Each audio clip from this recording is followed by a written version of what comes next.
حالات حاضرہ سے کہ یہ آیات ہم سے کیا مخاطبت کر رہی ہیں. قرآن کریم آج ہمیں کس انداز میں ان دو آیات کے ذریعے درس دے رہا ہے. جن ہم جرائم کی بات کرتے ہیں، جن گناہوں کی بات کرتے ہیں، جن سے یہ اہل کتاب جن کے مرتکب ہوئے، کہیں ایسا تو نہیں کہ یہ ہم بھی یہی کام کر رہے ہوں، ہمارے بھی اعمال ایسے ہو گئے ہوں. خواتین حضرات، بہت ساری باتیں اس ذیل میں آئیں گی. کراچی میں تشریف فرما ہے محترم مفتی نذیر احمد خان صاحب. خواتین حضرات، ممتاز عالم دین، فارغ التحصیل، دارالعلوم کراچی سے، ڈائریکٹر ریسرچ، بن نوریا ریسرچ اکیڈمی. خواتین حضرات، اسلام آباد میں تشریف فرما ہے محترم استاد ڈاکٹر حبیب الرحمان عاصم صاحب. ڈاکٹر صاحب السلام علیکم. وعلیکم السلام ورحمۃ اللہ وبرکاتہ. ڈاکٹر صاحب آپ کا بہت شکر گزار، آپ تشریف لائے. خواتین و حضرات، ڈاکٹر صاحب پڑھاتے ہیں انٹرنیشنل اسلامک یونیورسٹی اسلام آباد میں. پیام صبح میں تشریف لاتے رہتے ہیں اور ہمیشہ ہم آپ سے سیکھتے رہتے ہیں.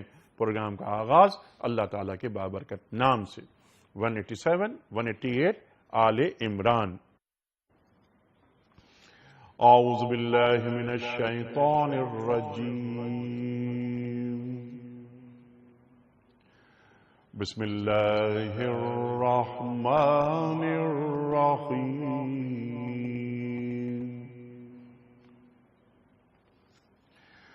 وَإِذْ أَخَذَ اللَّهُ مِيثَاقَ الَّذِينَ أُوتُوا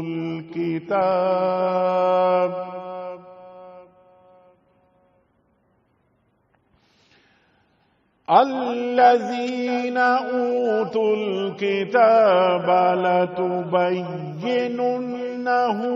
لِلنَّاسِ وَلَا تَكْتُمُونَهُ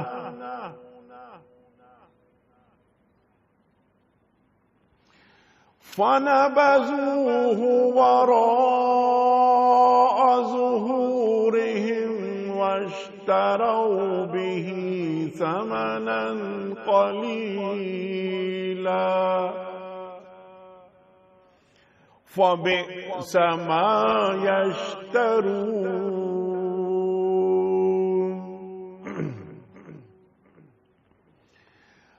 لا تحسبن الذين يفرحون بما أتوا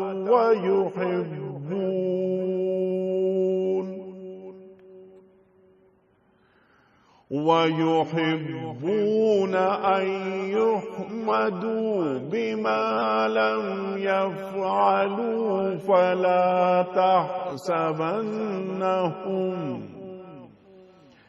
فلا تحسبنهم بمفازة من العذاب وَلَهُمْ عَذَابٌ أَلِيمٌ. صدق اللہ العظیم. اللہ تعالیٰ ارشاد فرما رہا ہے کہ ان اہل کتاب کو وہ عہد بھی یاد دلاؤ جو اللہ نے ان سے لیا تھا کہ تمہیں کتاب کی تعلیمات کو لوگوں میں پھیلانا ہوگا، انہیں پوشیدہ رکھنا نہیں ہوگا، مگر انہوں نے کتاب کو پس پشت ڈال دیا اور تھوڑی قیمت پر اسے بیچ ڈالا. کتنا برا کاروبار ہے جو یہ کر رہے ہیں. آپ ان لوگوں کو عذاب سے محفوظ نہ سمجھیں جو اپنے کرتوتوں پر خوش ہیں اور چاہتے ہیں کہ ایسے کاموں کی تعریف انہیں حاصل ہو جو فی الواقع انہوں نے کیے ہی نہیں. حقیقت میں ان کے لیے دردناک سزا تیار ہے. صدق اللہ العظیم. خواتین حضرات، اس سے پہلے کہ چلیں ہم محترم ڈاکٹر صاحب کی جانب، کل کے پوچھے گئے سوال کا درست جواب. اور آج کا سوال، کس پیغمبر کے لیے اللہ تعالیٰ نے لوہے کو نرم کر دیا تھا؟ درست جواب حضرت داؤد علیہ السلام. آج کا سوال نوٹ فرما لیجئے. مسجد اقصی کی بنیاد کس پیغمبر نے رکھی؟ 3 آپشنز: حضرت موسیٰ علیہ السلام، یا حضرت یوسف علیہ السلام، یا حضرت سلیمان علیہ السلام. درست جواب روانہ فرمانے کے لیے ہمارے فون نمبرز ہیں 00922 34300980 اور 981. ہمارا ای میل ایڈریس ps@dunyatv.tv. ہمارا SMS کا نمبر 3031. خواتین حضرات، چلتے ہیں ڈاکٹر صاحب کے پاس. ڈاکٹر صاحب، کل تو بہت ساری باتیں ہوئیں اس حوالے سے کہ یہ جو اہل کتاب ہیں اور جو مشرک ہیں، یہ بہت ساری باتیں ان کی سننی پڑیں گی ہمیں، اور اللہ تعالیٰ آزماتا ہے مسلمانوں کو جانوں سے بھی اور مال سے بھی. بڑی گفتگو اس ذیل میں ہوئی. اب یہ بات ہو رہی ہے کہ اے اللہ کے رسول صلی اللہ علیہ وسلم، انہیں وعدہ یاد دلائیے، انہوں نے میثاق کیا تھا. ارشاد. بسم اللہ الرحمن الرحیم. گزشتہ روز بھی اس سے پہلی والی آیت میں اس بات کا تذکرہ ہوا تھا جی کہ اللہ رب العزت کی طرف سے جو امانت ہے، اس امانت کو پوری دیانت کے ساتھ ان افراد تک پہنچا دینا چاہیے جہاں پہنچانا ذمہ داری ہے. جناب رسول اللہ صلی اللہ علیہ وسلم کہ جنہیں ہم صادق اور امین کہتے ہیں، یقیناً آپ کی سچائی کئی حوالوں سے موجود ہے اور وہ سب لوگ جانتے ہیں. لیکن جب بھی ہم امین کا لفظ استعمال کرتے ہیں تو عموماً یہ تصور کر لیا جاتا ہے کہ لوگوں کی امانتیں آپ کے پاس ہوا کرتی تھیں اور آپ صلی اللہ علیہ وسلم ان امانتوں کی حفاظت کیا کرتے تھے. حالانکہ آپ صلی اللہ علیہ وسلم کا سب سے زیادہ امین ہونے کا جو تصور ہے وہ یہ کہ اللہ کی طرف سے جو وحی آئی وہ مکمل کی مکمل بغیر کسی کمی بیشی کے لوگوں تک پہنچا دی گئی. اور انبیاء سے اللہ اسی طرح کا وعدہ لیتا ہے اور پھر انبیاء کے واسطے سے اس نبی کے امتیوں سے اسی طرح کا وعدہ لیا جاتا ہے. ہو یہی بات اہل کتاب کے حوالے سے ہے کہ جب ان کے پاس اس زمانے کے نبی آئے، چاہے وہ موسیٰ علیہ السلام ہوں یا مسیح علیہ السلام ہوں یا ان سے پہلے انبیاء ہوں، تو ہر نبی نے اللہ کا پیغام پوری دیانت اور پوری امانت کے ساتھ اپنے زمانے کے لوگوں کو پہنچا دیا، اور وہ پیغام پہنچانے کے بعد ان سے وعدہ لیا کہ اب تم نے یہی پیغام پورا کا پورا بغیر کسی کمی بیشی کے آنے والے لوگوں تک منتقل کرنا ہے. اس میں کسی چیز کا اضافہ نہ کیا جائے اور کسی چیز کی کمی نہ کی جائے. یہی عہد بنی اسرائیل سے لیا گیا تھا. نبیوں سے تو اللہ تعالیٰ براہ راست وحی کے ذریعے سے یہ عہد لیتا ہے، لیکن امتیوں کے حوالے سے نبیوں کے ذریعے سے یہ وعدہ لیا جاتا ہے کہ جیسے جناب رسول اللہ صلی اللہ علیہ وسلم نے کئی مقامات پر اپنے امتیوں سے یہ کہا کہ بلغوا عنی ولو آیا، میری طرف سے ایک بات بھی تم تک پہنچے تو اسے دوسروں تک پہنچا دیا جائے. خطبہ حجۃ الوداع کے آخر میں فرمایا کہ جو موجود ہیں وہ ان افراد تک یہ بات پہنچا دیں جو کو موجود نہیں ہیں، جو حاضر ہیں وہ غائب افراد تک یہ بات پہنچا دیں. بالکل اسی طرح کا وعدہ اہل کتاب سے بھی لیا گیا کہ تورات کی صورت میں، انجیل کی صورت میں، اور ان سے پہلے جو صحف ابراہیم علیہ السلام ان کے پاس موجود تھے، تو ان تعلیمات کو بغیر کسی کمی بیشی کے دوسرے افراد تک پہنچانا ہے.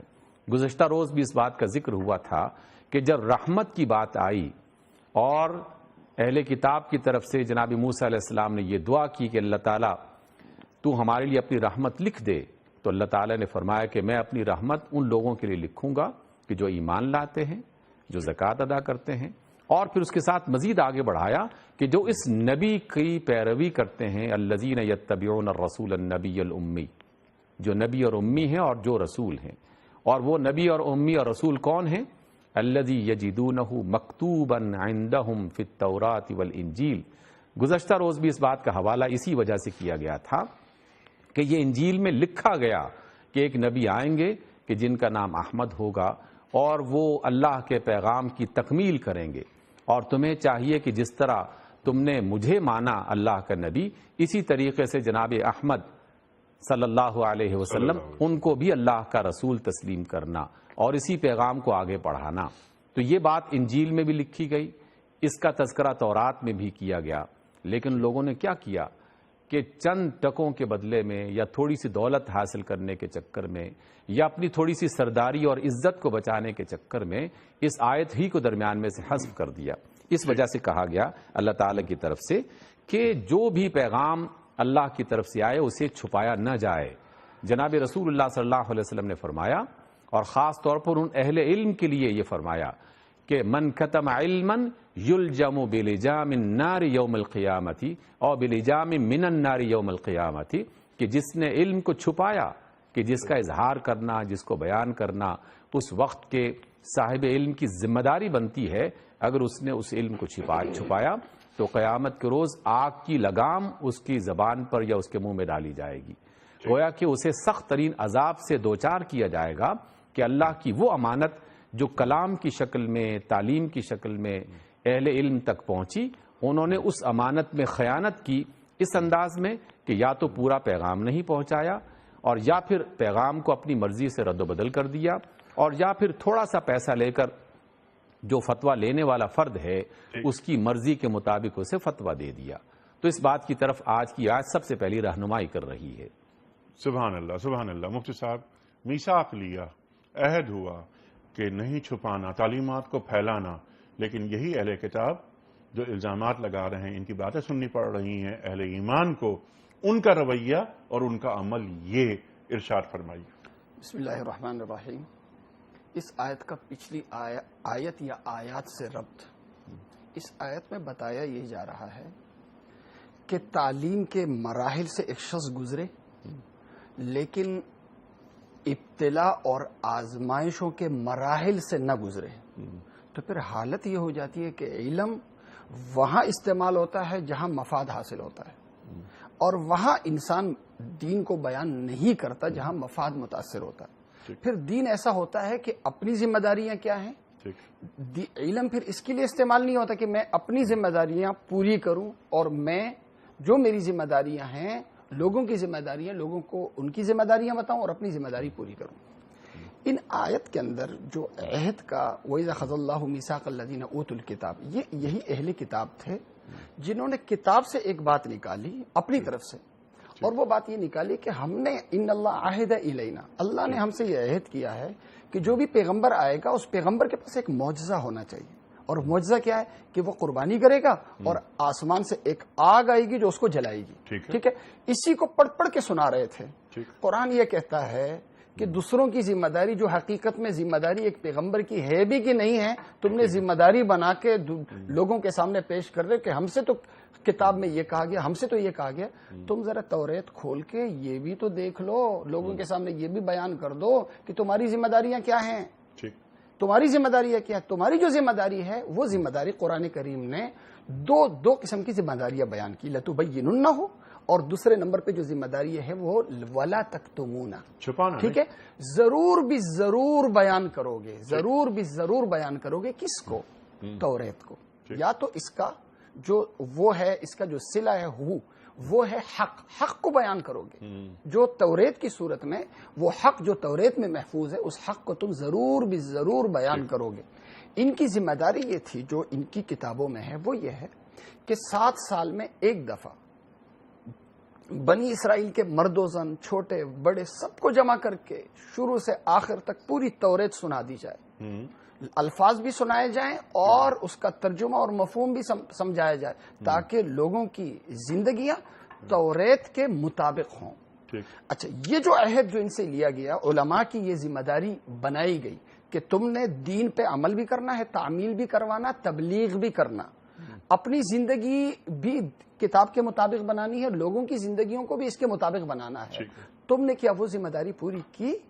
وہ ذمہ داری جو تم نے ابھی تک، تم نے یہ تک اس ذمہ داری میں سستی کی کہ ایک دور حضرت موسیٰ علیہ السلام کے بعد 700 سال کے بعد پھر عہد یہ آیا کہ بنی اسرائیل کو یہ تک معلوم نہیں تھا کہ توریت کی اللہ کی کوئی کتاب بھی ہے کہ نہیں ہے، ٹھیک ہے۔ لَتُبَيِّنُنَّهُ لِلنَّاسِ، قرآن کریم اسی عہد کو یاد دلا رہا ہے۔ وَإِذْ أَخَذَ اللَّهُ مِيثَاقَ الَّذِينَ أُوتُوا الْكِتَابَ لَتُبَيِّنُنَّهُ لِلنَّاسِ، کہ تم ضرور بھی ضرور اس کتاب کو بیان کرو گے، للناس، لوگوں کے سامنے، وَلَا تَكْتُمُونَهُ، ہو کی ضمیر یا تو کتاب کو بنا لیں یا پیغمبر پاک صلی اللہ علیہ وسلم، اگر مرجع پیغمبر پاک صلی اللہ علیہ وسلم کو بنائیں تو خصوصیت کے ساتھ آپ کا ذکر ہو رہا ہے کہ خاص طور پر جناب رسول اکرم صلی اللہ علیہ وسلم کا ذکر کرو گے، آپ کی علامات اور جو بشارتیں ہیں پیغمبر پاک صلی اللہ علیہ وسلم کی جو خوبیاں ہیں وہ لوگوں کے سامنے بیان کرو گے۔ یہ تمہاری ذمہ داری، کتاب کا بیان کرنا بھی اور نبی آخر الزمان صلی اللہ علیہ وسلم کی آمد اور آپ کی خصوصیات بیان کرنا یہ تمہاری ذمہ داری ہے، یہ تمہاری ذمہ داری ہے۔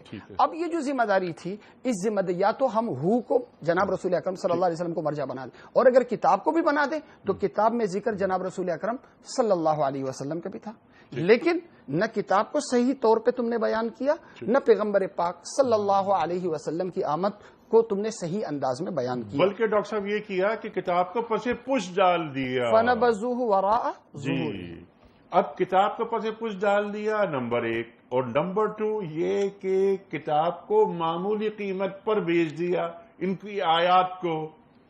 ذرا اس پر گفتگو فرمائیے، اور ذرا تھوڑا سا ہم اس کو حالات حاضرہ سے جوڑتے ہیں۔ کتاب کے اوپر سے پش ڈالنا اور یہ جو کام کر رہے ہیں، آج ہمارے پاس کیا اس قسم کے حالات محسوس نہیں ہوتے کہ وہی ہیں جو بنی اسرائیل کے ساتھ ہوتے تھے؟ ارشاد۔ جناب رسول اللہ صلی اللہ علیہ وسلم کا فرمان گرامی ہے، اہل ایمان کو توجہ دلانے کے لیے اور انہیں تنبیہ کرتے ہوئے یہ بات فرمائی کہ تم لوگ بنی اسرائیل جیسے تمام قسم کے کام کرنے لگو گے، حتیٰ کہ اگر بنی اسرائیل میں سے کسی شخص نے گوہ کے بل میں گھسنے کا کام کیا تو تم بھی یہ کام ضرور کرو گے۔ یہ بات کیوں کہی گئی؟ اس وجہ سے کہی گئی تاکہ ہم خبردار رہیں، کہیں ایسا نہ ہو کہ ہم سے بھی اسی طرح کے کام شروع ہو جائیں کہ جن کی بنا پر اللہ تعالیٰ کا غضب ان پر مسلط ہو گیا، عذاب اللہ تعالیٰ کی طرف سے آ گیا، اور حق دینے کے بعد پھر وہ گمراہی کے راستے پر چل پڑے۔ اس بات پر ہمیں توجہ دینی چاہیے۔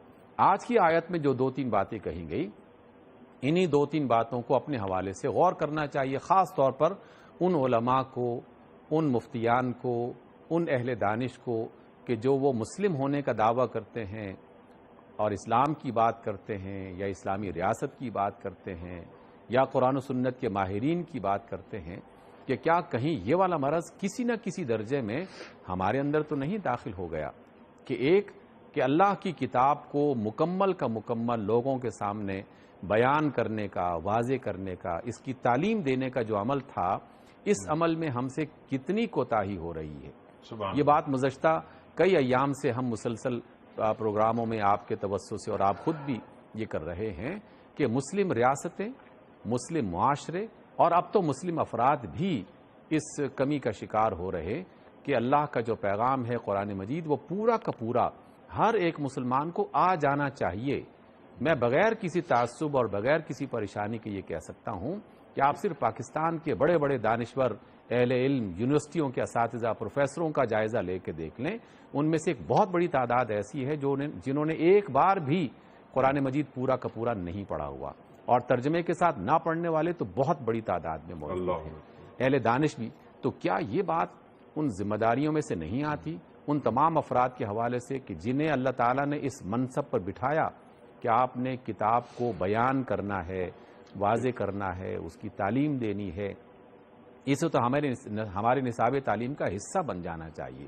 اور دوسری بات کہ تم نے حق چھپانا نہیں، ایسا نہیں کہ اللہ کی طرف سے کسی بات کا پتہ چل جائے اور محض کسی چودھری صاحب کو دیکھ کر، کسی وڈیرا سائیں کو دیکھ کر، کسی سردار صاحب کو دیکھ کر، یا کسی خان صاحب کو دیکھ کر، یا اپنے کسی باس کو دیکھ کر، یا اور کسی بڑے آقا کو دیکھ کر اس بات کو چھپا لیا جائے اور اس موقع پر بیان نہ کیا جائے۔ یہ والی غلطیاں کئی حوالوں سے تو بالکل واضح انداز میں ہم سے ہو رہی ہیں کہ جیسے سود کے بارے میں یہ نہ بیان کرنا پوری قوت کے ساتھ، پوری توانائی کے ساتھ کہ یہ ایک حرام کام ہے اور اس سے اللہ اور رسول کے ساتھ جنگ ہو رہی ہے، اس سے بچنا چاہیے۔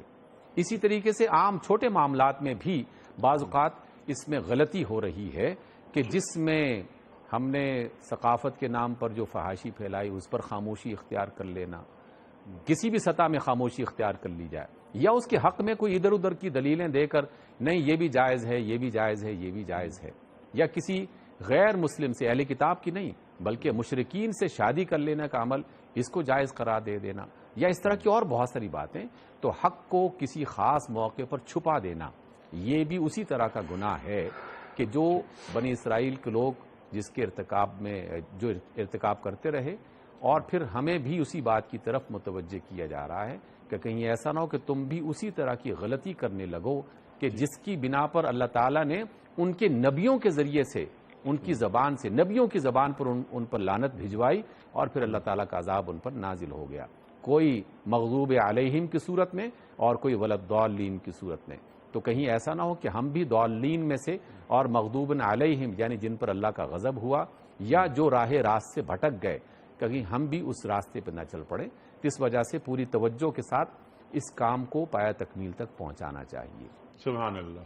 مفتی صاحب، یہ فبئس ما یشترون، اس سے پہلے یعنی کیسا برا کاروبار یہ کر رہے ہیں، اس سے پہلے یہ کاروبار کون سا کر رہے تھے؟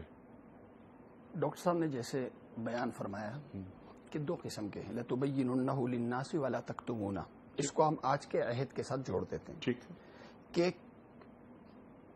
دینی تعلیم، دین کی تعلیم، کتاب کی تعلیم، یا تو کتاب کا علم ہونے کے باوجود کتاب یعنی دینی تعلیم کو غلط انداز میں پیش کرنا، ٹھیک، جانتے بوجھتے جانتے بوجھتے غلط انداز میں پیش کرنا، بجائے دین کے مطابق ہونے کے دین کو اپنے مطابق کرنا، ٹھیک ہے، بجائے اس کے کہ دین کی دعوت دینے کے، دین کے ان کی نشر و اشاعت کرنے کے، جو دین کا جو شعبہ یعنی کوئی مسلک مجھے پسند ہے اسی کو میں دین بنا دوں اور اس کے علاوہ جتنے مسالک ہیں سب کو دین سے خارج کر دوں، اس کی اجازت نہیں ہے۔ مسلک پرستی کی صورت میں ہو، حق پرستی کی صورت میں ہو، باطل پرستی کی صورت میں ہو، یعنی دین کو غلط انداز سے پیش کرنا، اس کی بھی نفی ہے۔ ساتھ ساتھ جو ایک بڑی نفی ہے جس کی طرف حضرت ڈاکٹر صاحب نے اشارہ فرمایا وہ یہ کہ دین کو، دینی تعلیمات کو نظام تعلیم سے خارج کرنا، دینی تعلیمات کو نظام تعلیم سے خارج کرنا۔ وہ خارج کرنا یہ کہ آج کا لکھا پڑھا طبقہ، انیس صاحب بڑے افسوس کے ساتھ کہہ رہا ہوں، اکثر ظاہر ڈیفنس میں لکھے پڑھے لوگ ہوتے ہیں، اکثر جنازے آتے ہیں اور جنازوں میں جو قریب ترین عزیز ہوتے ہیں، جو یعنی بیٹے ہوتے ہیں، وہ جنازہ نہیں پڑھتے ہیں، جنازے سے الگ غمزدہ کھڑے ہوتے ہیں۔ بھائی کیوں؟ کیونکہ وہ جنازے کی نماز نہیں آتی مجھے۔ آج کا لکھا پڑھا طبقہ جنازے کی نماز پڑھنے سے محروم، اس لیے کہ جنازے کی نماز نہیں آتی، قرآن کا ترجمہ نہیں آتا، قرآن صحیح طریقے سے پڑھنا نہیں جانتے، اور یہ تک ہے کہ آپ کے نظام تعلیم کے اندر یا آپ کے لکھے پڑھے طبقے میں کتنے لوگ ہیں جو نماز کو اول سے آخر تک صحیح طریقے سے پڑھ سکتے ہیں، جو فرائض حلال اور حرام کا کہاں تک علم رکھتے ہیں کہ میرے لیے یہ حلال ہے یہ حرام ہے۔ پھر یہ تک ظلم نہیں ہو رہا انیق صاحب، وہ یہ جو ولا تکتمون کتمان علم، اللہ نے جسے حلال کیا ہے اس کو حرام بتانا، ٹھیک ہے، ریاستی سطح پر اسے حرام قرار دینا، میڈیا کے ذریعے اس کا ایک پیغام چلانا، حلال کو حرام، حرام کو حلال، یہ جو صورتیں ہیں اس کے مرتکب کیا آج کے ہم مسلمان نہیں ہو رہے؟ ٹھیک ہے، یہی بات میں آپ کو بڑھا رہا ہوں، اسی بات کو، اور آگے یہ کیوں ہو رہا ہے، یہ کیوں ہو رہا ہے، ہم ایسا کیوں کر رہے ہیں، اس کا جواب قرآن نے خود دیا۔ یہ اس لیے ہوتا ہے کہ یہ جو طبقہ تھا، قرآن اسی کا جواب، یہ قربانی والا طبقہ نہیں تھا، یہ مفادات والا طبقہ تھا، اور مفادات جب کا مفادات جب وَاشْتَرُوا بِهِ ثَمَنًا قَلِيلًا، تو یہ کیا کر رہے ہیں؟ اس کا مطلب ہے کہ کہیں میری نوکری متاثر ہو رہی ہے، یا مجھے یہ لگ رہا ہے کہ اس یعنی حرام پہ چل کے میری تنخواہ اچھی ہو سکتی ہے، میرا کاروبار اچھا ہو سکتا ہے، تو اس وقت دین کے اس حکم کو مائنس کر دینا اور حرام کا سہارا لے کے آگے بڑھ جانا۔ جیسے اس دور میں ایک پردہ ہے، ایک بے پردگی ہے، ایک حیا ہے، ایک بے حیائی ہے۔ بے حیائی کے ذریعے خوب کمائی ہوتی ہے، حیا کے ذریعے کیا کمائی ہوتی ہے؟ بے پردگی کے ذریعے خوب کمائی ہوتی ہے، خوب ترقی ملتی ہے، پردے سے کیا ملتا ہے ایک خاتون کو؟ عرض کر رہا ہوں، تو چونکہ مفادات، مالی دنیاوی مفادات وہ بے دینی کے ذریعے حاصل ہوتی ہیں، وہ بے حیائی کے ذریعے مفادات حاصل ہوتے ہیں، بے پردگی کے ذریعے حاصل ہوتے ہیں، بے پردگی، بے حیائی، بے دینی کو لے لیا اور دین کو مائنس کر دیا۔ قرآن کہہ رہا ہے فَبِئْسَ مَا يَشْتَرُونَ، ٹھیک ہے، یہ آج حال کے اعتبار سے تو تم شاید اسے اچھا سمجھو، لیکن انجام کے اعتبار سے یہ جو تمہارا عمل ہے یہ بہت برا ہے، بہت برا اس انداز سے بھی کہ یہ جو تم اسباب لے رہے ہو دراصل یہ آگ لے رہے ہو۔ انہی اسباب میں اللہ تعالیٰ اس دنیا کی زندگی میں اتنے حالات پیدا کر دے گا کہ انتہائی اسباب والا ہوتے ہوئے بھی اللہ تمہیں حالات کا شکار کر دے گا، سبحان اللہ، اور آخرت کے اعتبار سے اس دردناک عذاب ہے ان کے لیے۔ ڈاکٹر صاحب، یہ یہاں تک تو یہ بات مکمل ہو گئی اور یہ آیت مکمل ہوتی ہے کسی حد تک۔ اس میں تو یہ ہے کہ ان کا کام یہ تھا، ان کا عہد یہ تھا کہ یہ تعلیمات کو آگے بڑھاتے، کتاب کا علم دیتے، چھپاتے نہیں. انہوں نے کیا کیا کہ یہ آیات کتاب اللہ کا سودا کر دیا، بیچ دیا. کتنا برا کاروبار یہ کر رہے ہیں. یہاں تک تو بات وہ موٹی موٹی بات اور اس کا بنیادی خیال وہ سامنے آ گیا. اب ہم آگے بڑھتے ہیں. ایک بہت اہم بات اور ایک جو نفسیات ہے خاص طور پہ ان کی کہ جو دین سے وابستہ ہیں بظاہر، وہ نفسیات سامنے آ رہی ہے کہ یہ ان چیزوں کا ثواب حاصل کرنا چاہتے ہیں، یہ اپنی تعریفیں کروانا چاہتے ہیں ان کاموں کی جو انہوں نے خود کیے ہی نہیں ہیں. جی بالکل، یہ ایک بہت بڑی خرابی ہے اور اللہ بہت سارے انسانوں کے اندر یہ پائی جاتی ہے، اور یقیناً کم یا زیادہ ہر ایک انسان اس سے گزرتا تو ہے، لیکن جنہیں اللہ تعالیٰ نے بصیرت عطا کر رکھی ہو، علم عطا کر رکھا ہو، جن پر اللہ تعالیٰ کی رحمت اور کرم نوازی ہو، وہ پھر اپنے آپ کو اس گناہ سے بچا لیتے ہیں. اور وہ گناہ ہے کیا یا وہ خرابی ہے کیا؟ وہ خرابی ایک طرح کی نفسیاتی بیماری کی شکل میں کہ ہم بہت معزز ہیں، ہم بہت اچھے ہیں، باقی جو ہیں وہ ہم سے بہت برے ہیں، کمتر ہیں. اپنے آپ کو بڑا سمجھنا، اپنے آپ کو نیک سمجھنا، اپنے آپ کو کامیاب سمجھنا، اپنے آپ کو دنیا اور آخرت دونوں کی فلاح و بہبود کا جو حقدار سمجھنا، اسی غلط فہمی میں بنی اسرائیل کے وہ تمام افراد اور علماء خاص طور پر مبتلا ہوئے، اور انہوں نے ہی اپنے لوگوں کو پہنچایا کہ آپ تو اللہ تعالیٰ کے منتخب لوگ ہیں، شعب اللہ المختار. آپ ایک ایسی قوم ہیں کہ جنہیں اللہ تعالیٰ نے بس چن لیا ہے. بس اتنا کافی ہے کہ اللہ تعالیٰ نے تمہیں چن لیا، اب کسی بات کی فکر کی ضرورت ہی نہیں ہے. کوئی کام کرو یا نہ کرو، جنت تو تمہارے حق میں لکھ دی گئی ہے. اس غلط فہمی میں مبتلا ہونے کے بعد پھر وہ تمام بہت سارے حرام کام کہ جنہیں اللہ نے منع کر دیا تھا، حرام کر دیا تھا، آہستہ آہستہ وہ حرام کام حلال ہونے لگے، ناجائز جائز بننے لگے، کیونکہ یہ پروانہ ان کے علماء نے اور ان کے دانشوروں نے ان کے ہاتھ میں تھما دیا تھا کہ اب فکر ہونے کی ضرورت ہی نہیں ہے، تم نے تو باقاعدہ بس ادھر موت آئی اور ادھر جنت میں داخل ہو جانا ہے. بالکل اسی طرح کی بات مسلمانوں میں بھی بعض اوقات در آتی ہے. دیکھیے، ایمان اللہ تعالیٰ کی بہت بڑی نعمت، اس میں کوئی شک نہیں، لیکن وہی اللہ جہاں کہیں ایمان کا تذکرہ کرتا ہے اس کے فوراً بعد وَعَمِلُوا الصَّالِحَاتِ کہ اپنے کردار کو اچھا بناؤ، اپنے عمل کو اچھا بناؤ، اپنی بات کو اچھا بناؤ، اپنے کام کو اچھا بناؤ، اپنی بات کے، کام کے اور کردار کے ذریعے سے تم اپنے ایمان کو ثابت تو کرو کہ واقعی تم ایمان والے ہو، تو پھر تعریف بھی تمہارا حق بنے گا کہ تم یہ کام کر سکتے ہو. اس وجہ سے آج کے دور میں اگر میں اپنے آپ کو اور مسلمانوں کو، ہم اپنے جیسے مسلمانوں کو دیکھتے ہیں تو یقیناً وہ جو ہمارے بزرگ گزرے ہیں، جو اس سے سابقین گزرے ہیں، علماء اور دانشور گزرے ہیں، بڑا کام کیا، لیکن انہی کے نام کو ہم صرف بنیاد بنا کر یہ سمجھتے ہیں کہ ہم بھی کسی زمانے میں ایسے تھے. پیدرم سلطان بود کہ ہمارے جو باپ دادا تھے وہ بادشاہ ہوا کرتے تھے. اب ہمیں بھی سوچنا چاہیے کہ ہم کس راستے پر چل رہے ہیں. کیا واقعی ہم بھی اس کام کو کر رہے ہیں جس کی بنا پر کوئی تعریف کے لائق ہو سکتے ہوں؟ یہی غلطی اہل کتاب کے ان علماء کے ذریعے سے عوام میں پھیلی، اور عوام نے پھر جائز کو ناجائز بنا دیا، حرام کو حلال اور حلال کو حرام بنا دیا. اس مرض میں آہستہ آہستہ ہم بھی مبتلا ہو رہے ہیں، اس پر توجہ کرنی چاہیے. ٹھیک ہے. اس کے ساتھ ساتھ یہ تو حلال کو حرام بنا دیا، حرام کو حلال بنا دیا. اس کے ساتھ ساتھ ڈاکٹر صاحب ایک بات بھی بہت اہم یہ ہے کہ جو کام میں نے کیا ہی نہیں، مجھے توقع یہ ہے کہ اس کی بھی تعریف آپ میری کریں. جی بالکل، یہ ہم عام حالات میں بھی دیکھتے ہیں اور دین کے حوالے سے بھی غالباً اسی غلط فہمی میں مبتلا ہیں. اسی غلط فہمی میں مبتلا ہیں. ایک مجھے خطبہ یاد آ رہا ہے حضرت عیسیٰ علیہ السلام کا جو بائبل میں موجود ہے. وہ فرماتے ہیں کہ دیکھو یہ جو بنی اسرائیل کے علماء ہیں نا، یہ چمکدار روشن قبریں ہیں جو باہر سے بہت ہی خوبصورت بنا دی گئی ہیں، اندر سڑی ہوئی ہڈیاں پڑی ہوئی ہیں.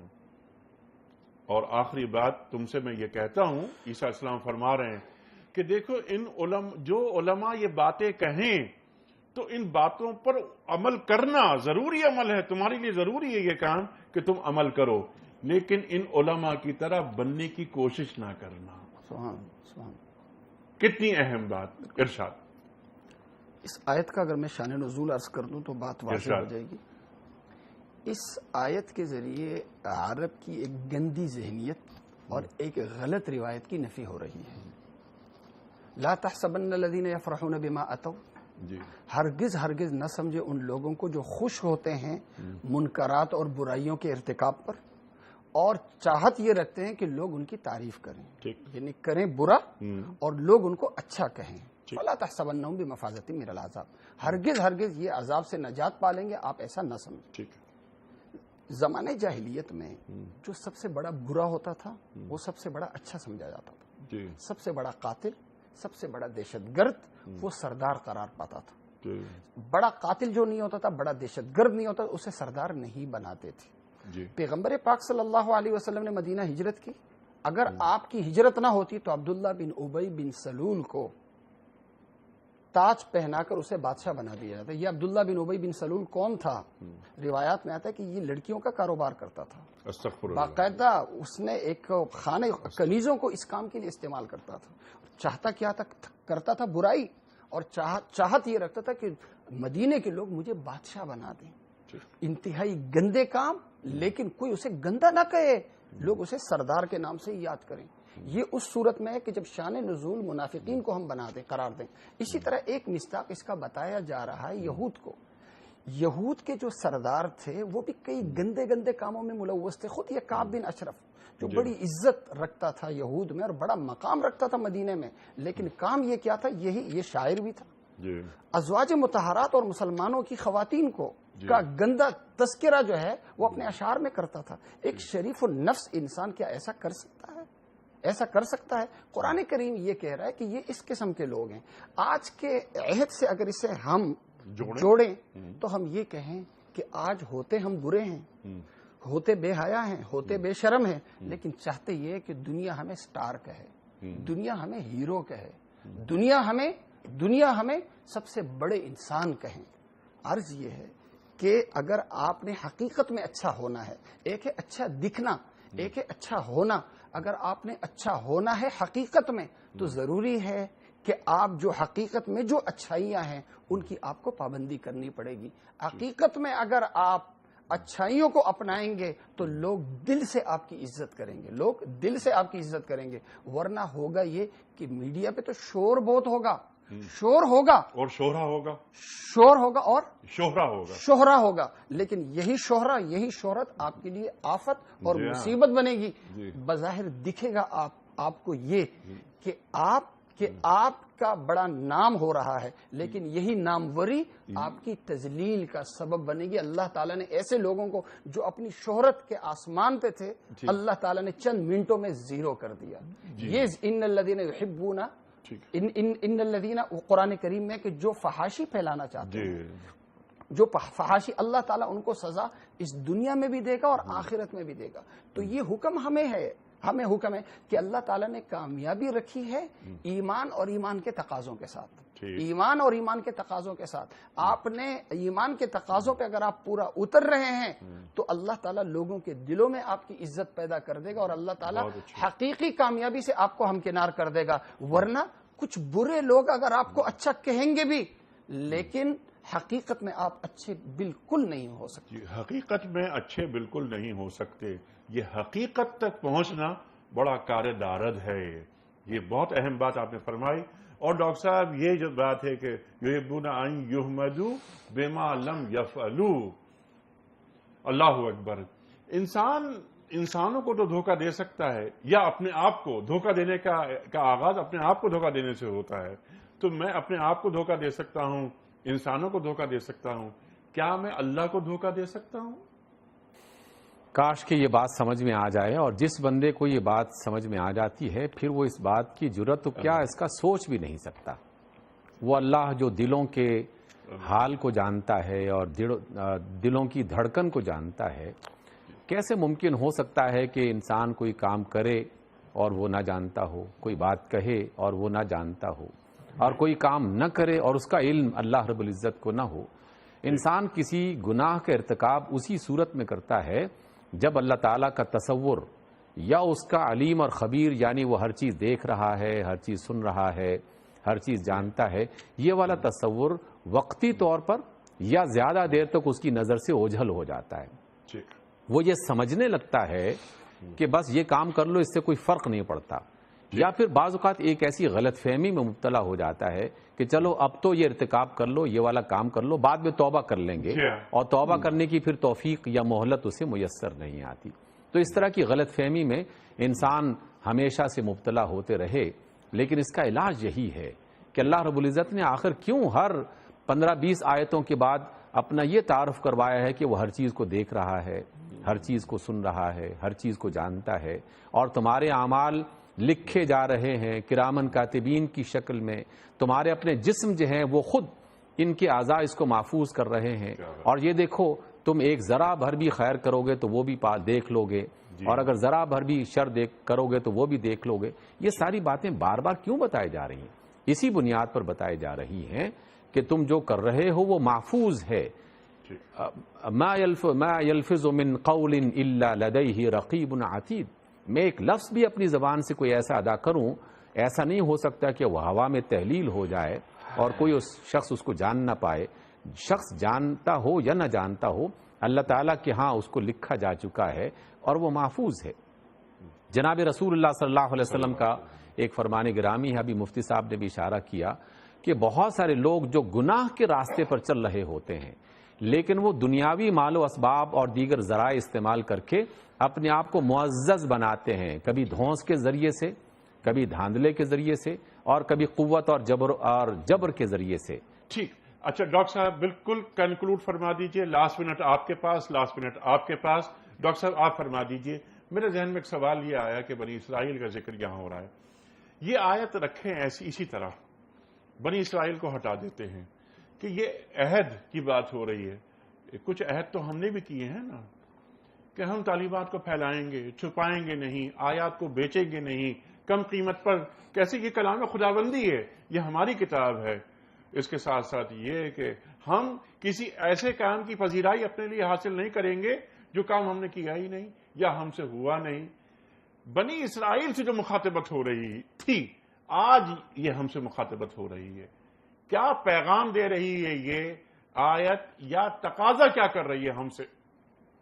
دیکھیے میرا تو ایمان ہے اور قرآن مجید کے مطالعے کا حاصل یہ ہے کہ اللہ تعالیٰ جب کسی قوم کو مثال کے طور پر پیش کرتا ہے، جب کسی نبی کو مثال کے طور پر پیش کرتا ہے، جب کسی فرد کو چاہے وہ اچھا ہو یا برا مثال کے طور پر پیش کرتا ہے، تو در حقیقت اس زمانے کے لوگوں کے لیے کہ جس زمانے میں وہ لوگ اس قرآن کو پڑھ رہے ہوں وہی اصل مخاطب ہوا کرتے ہیں. تو میں جب بری قوموں کا تذکرہ پڑھوں تو اپنی قوم کے حالات کا جائزہ لوں، برے افراد کا تذکرہ پڑھوں تو اپنی ذات کا جائزہ لوں، اور اچھے افراد کا تذکرہ پڑھوں تو میں اپنی ذات کا جائزہ لوں کہ اگر میں اچھے کام کر رہا ہوں جو کہ قرآن مجید میں ذکر کیے گئے ہیں تو اللہ تعالیٰ کا شکر ادا کیا جائے. لیکن اگر ایسا نہیں ہے تو پھر ابھی مہلت ہے، جب تک سانس چل رہی ہے، جب اللہ تعالیٰ نے جب تک عقل اور دماغ سوچنے کے لیے رکھا ہوا ہے تو ابھی مہلت ہے. قرآن مجید کو پڑھنا، قرآن مجید کو سیکھنا، قرآن مجید پر عمل کرنا، اس کا آغاز کر دیجئے اپنے گھر سے، اپنے محلے سے، اپنے معاشرے سے، اپنے ادارے سے، اور سب سے پہلے اپنی ذات سے اس کا آغاز کر لیجئے. دیکھیے ایک قدم اٹھا لیجئے گا، اگلا قدم اللہ تعالیٰ اٹھانے کی خود توفیق دے دے گا. سبحان اللہ، سبحان اللہ. کیونکہ نیکی دوسری نیکی کی طرف ایک سفر کا نام ہے. خود بخود دوسری نیکی کی طبیعت میں ایک خواہش پیدا ہوتی ہے. مفتی صاحب کنکلوڈ فرما دیجئے، آج اس آیت سے ہم نے کیا سیکھا، اور یہ آیت آج ہماری قوت کیسے بن سکتی ہے؟ ارشاد. قوت تبھی بن سکتی ہے کہ اس آیت کا مخاطب میں اپنے آپ کو، سبحان اللہ، اور ہم اپنے آپ کو سمجھیں. بہت اچھی بات. ختم. سبحان اللہ، سبحان اللہ. آپ نے یہ کوزے میں بند کر دی پوری بات. خواتین حضرات، سبحان اللہ، سبحان اللہ. یہ بہت اہم بات کہ یہ اس کا مخاطب اس آیت قرآنی کا، بلکہ ہر آیت قرآنی کا مخاطب میں سمجھوں. اقبال کے والد نے اقبال سے ایک مرتبہ یہ کہا تھا کہ بیٹا تم کو میں ایک نصیحت کرنا چاہتا ہوں، اور وہ نصیحت یہ کہ جب بھی تم قرآن پڑھو تو یہ سمجھ کر پڑھو کہ یہ قرآن تم پر نازل ہو رہا ہے. اللہ اکبر، اللہ اکبر. قرآن کریم مجھ سے مخاطب ہے. اور جس طرح ڈاکٹر صاحب نے فرمایا کہ جب عذاب کا ذکر آ رہا ہے تو یہ میں یہ دیکھوں، ہم سب یہ دیکھیں کہیں اس کا مخاطب میں تو نہیں ہوں؟ اور جہاں شکر کی بات ہو رہی ہے، شکر گزار بندوں کی بات ہو رہی ہے، تو مجھے خوشی ہونی چاہیے کہ میرے اعمال ویسے ہیں جیسے قرآن کریم دیکھنا چاہتا ہے ایک امتی میں. یہی تقاضا ہے قرآن کریم کا. خواتین و حضرات، یہ بہت اہم گفتگو ہمارے دونوں معزز علماء نے ہمیں فراہم کی. اللہ اکبر، کیسے اہم نکات سامنے آئے. خواتین و حضرات، انشاءاللہ تعالی اسی گفتگو کو لے کر آگے چلیں گے. کوئز. کل کا سوال یہ تھا کہ کس پیغمبر کے لیے اللہ تعالیٰ نے لوہے کو نرم کر دیا تھا. یہ تھا کل کا سوال. اس کا درست جواب حضرت داؤد علیہ السلام. آج کا سوال نوٹ فرما لیجئے. مسجد اقصی کی بنیاد کس پیغمبر نے رکھی؟ 3 آپشنز: حضرت موسیٰ علیہ السلام، یا حضرت یوسف علیہ السلام، یا حضرت سلیمان علیہ السلام. درست جواب روانہ فرمانے کے لیے ہمارے فون نمبرز ہیں 009221343 00980 اور 981. ہمارا ای میل ایڈریس ps@dunyatv.tv. ہمارا SMS کا نمبر 3031. یہ وقت قرآن اندازی کا. قبلہ ایک پرچی نکال کر آپ اعلان فرما دیجئے آج کے ونر کے نام کا. وقار یونس جھنگ. وقار یونس صاحب جھنگ سے. جناب والا، آپ کی خدمت میں دنیا ٹی وی کی جانب سے دینی کتب پر مشتمل تحفہ پیش کیا جا رہا ہے. قبول فرمائیے. اختتام ہوتا ہے پروگرام کا روزانہ آج کی بات پر، اور آج کی بات میں قول ہوتا ہے صاحب نہج البلاغہ امیر المومنین حضرت علی مرتضیٰ کرم اللہ وجہہ کا. آپ فرماتے ہیں، اور اللہ اکبر کیا قول ہے، کہ جو شخص پاک دامن عورت پر تہمت لگاتا ہے اسے سلام مت کرو. جو شخص پاک دامن عورت پر تہمت لگاتا ہے اسے سلام مت کرو. خواتین حضرات، کل تک کے لیے انیق احمد کو اجازت. خدا حافظ.